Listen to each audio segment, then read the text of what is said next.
John Isner, US #1. The hopes of this great sporting nation rest firmly on the 28-year-old's significant frame. For the first time in 40 years of ATP rankings, no American man features in the top 20. Isner may have slipped from a career high of 7 last year, but he still has the skills to challenge the ATP Tour's finest athletes. I don't feel like I'm far behind where I was last year. I did have a very good 2012. In 2013, my results have been sort of spotty, but a lot of that has to do with a few injuries that I've had. I've basically missed 2 Grand Slams this year, which is the last thing you want to do as a player. So for me, I really feel like I'm playing just fine, and I'm starting to play, as my results go, I'm starting to play pretty well this summer. And this is a player who was almost lost to the sport. At 6'10" in height, it's little surprise that it was on the basketball court where Isner first caught the eye. I think it was when I was about 14 years old. I had to choose one sport or the other. When I was about 14, I was probably, I was tall, but I wasn't like anything like this. I was actually, when I was 18 years old, that's when I started growing so much. And so I stuck with tennis. My goal was to get a college scholarship, and that's what I was able to do. And then from there, I was able to play professionally. But it actually was, it was basically a flip of the coin whether I was going to stick with basketball or go with tennis. So basketball's loss was tennis's gain, and Isner has found ways to replace the team sport mentality.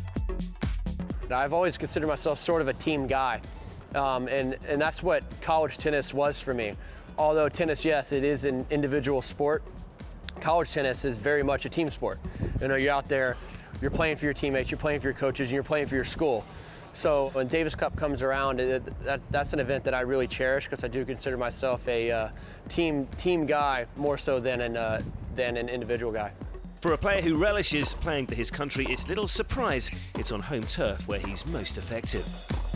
I've won 7 titles, 6 of them have been at home. It's really not a surprise to me. I'm always just more comfortable at home. For whatever reason, I just get in a routine. Just what I'm used to. I didn't play my first professional match in Europe until I was 23 years old. So this is where I'm most comfortable, and it's always where I seem to play my best. And after a recent run of form in the American swing, the big man should be feared in Cincinnati, despite the luck really being on his side in this old Ohio club. This is a tournament that I haven't had the greatest results in, but at the same time, I'm playing well on the hard courts here. I won Atlanta, and I made the finals of DC, which have given me a lot of confidence going forward, because up until this summer season, my results haven't been great.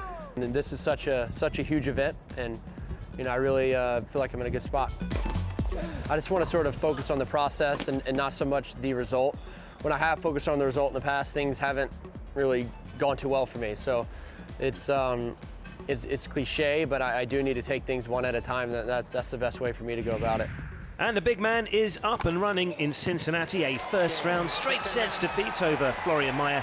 Isner is into the second round of the Western and Southern Open for the 4th time.